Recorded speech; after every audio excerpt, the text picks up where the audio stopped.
This is 6 Minute English from bbclearningenglish.com. Hello and welcome to 6 Minute English from BBC Learning English. I'm Neil, and with me today is Jennifer. Hi, Neil. Now we're talking about films today. Are you a film buff, Jennifer? Oh, well, a buff is someone who's very interested in a certain subject and knows a lot about it. Now, I do like watching films, both at the cinema and at home, but I wouldn't really say I'm a film buff because I don't have a lot of knowledge. What about you, Neil? Likewise, I do enjoy the cinema, though Hollywood movies aren't really my favourite. I do like a good art house film, though. The movies we're talking about in today's programme aren't any old films. We're talking about the United States National Film Registry. But before we get into that, I've got a quiz question for you, Jennifer. Are you ready? Oh, go on then. Taking into account inflation, which is the amount money loses value over time, which film has made more money than any other in the history of cinema? Is it A, Avatar, B, Gone with the Wind, or C, Titanic? Oh, that's a difficult one, but I think it will be Titanic. I remember it coming out at the cinema around 1998, and everyone I knew had to go and see it, so I think it must be that one. OK, well, we'll find out the answer to that at the end of the programme. Now, before that question, I was talking about the United States National Film Registry. Every year it adds about 25 titles to its list. Now, the films aren't always famous blockbusters and sometimes haven't been seen for decades. Yes, that's true. The films aren't always famous blockbusters. A blockbuster is usually an American film which makes a lot of money. But the films do have this in common. It's been decided that they are all of lasting cultural, historical and aesthetic importance. Yes, the US National Film Registry has decided that all the films are of lasting cultural and historical importance for the United States. They're also beautiful and artistic, so they're of aesthetic importance. Here's more from the BBC's arts reporter, Vincent Dowd. 70 years on, the US National Film Registry has placed it on its list of historically important American film. The list's been going since 1989 and around 25 titles are added annually. In part, it's to ensure they get the highest level of preservation. Not really a problem with a much re-released Disney classic, but even well-known films sometimes need securing for posterity. That was the BBC's arts reporter Vincent Dowd. He was talking about Bambi, which is 70 years old, but it's only just been added to the registry's list, although the list was started in about 1989. Bambi is an animated film.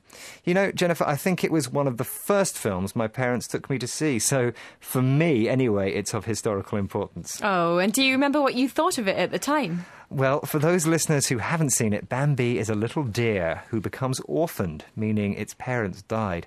I was tiny, but I loved it, and I learned important lessons from it about grief, family and friends. Grief is a feeling of great sadness. Well, perhaps I better watch it. What do you mean you've never seen Bambi? I can't believe that. You've got to go home and watch it immediately. OK, I will, but it sounds like it might make me cry. I think there's no shame in crying about Bambi. Now, luckily for you, Jennifer, the US National Film Registry helps to make such old films available to future generations by looking after them in the best way possible. As the reporter Vincent Dowd said, films get the highest level of preservation. He says even well-known films need securing for posterity. That's right, even famous films need to be made safe or secure for future generations, or as the reporter said, for posterity.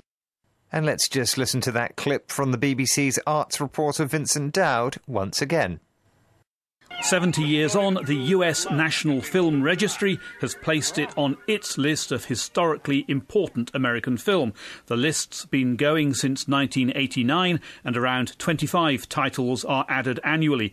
In part, it's to ensure they get the highest level of preservation. Not really a problem with a much re-released Disney classic, but even well-known films sometimes need securing for posterity.